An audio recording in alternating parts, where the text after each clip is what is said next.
welcome to A Bridge Between Nations, abbn.com, and today's video is about the difference between the three Williams Sound receivers. So Williams Sound makes three receivers, the R37, the R38 and the R37-8. So what's the difference between them? Well, it's all about how you tune them. And tuning may not be something that you need to do very much of.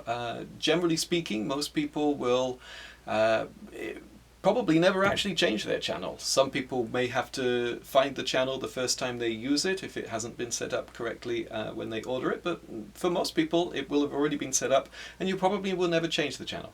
But there are people who will want to use multiple languages, for example, multiple channels at the same time, and then changing the channel becomes quite important. So if you don't expect to have to change the channel, if you don't think that you'll be doing perhaps multiple adjacent rooms or multiple languages at the same time, you're probably best off just sticking with the R37. It's the least expensive of them and it works great.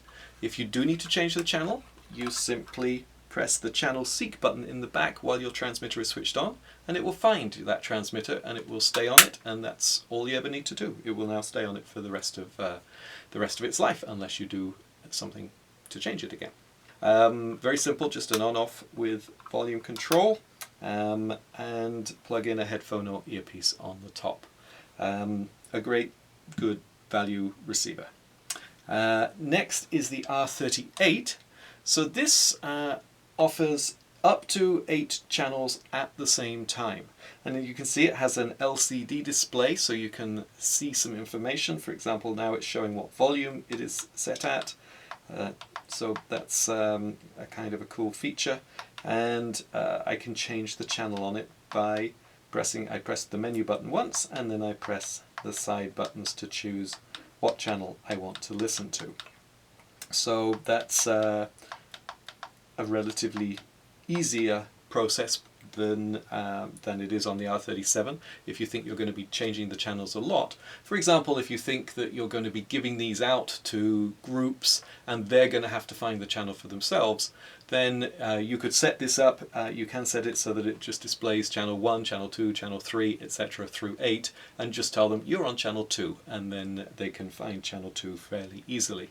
So this is it's a really nice, sophisticated receiver.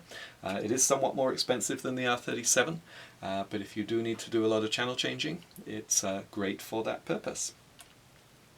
And finally, we have the R37-8, and this is kind of, I suppose you could say, a hybrid between the other two, in the sense that you can change the channel very easily. It has this dial on the top that goes from 1 to 8. So this is probably, if you're going to give these out and expect the users to change the channel themselves, this is probably the easiest way to do it. You just tell them your group's on channel 3, and they'll just turn their knob to channel 3, and they'll turn it on, plug in a headphone, and they're ready to go. So those are the differences between them. The similarities are that they all run on AA batteries. They all can be charged. If you wanted to use nickel metal hydride rechargeables, then they all have charging lugs to go in the Williams Sound charging trays. And they all will accept either a stereo or a mono headphone or earpiece. Alright, those are the three Williams Sound receivers. Thank you for watching.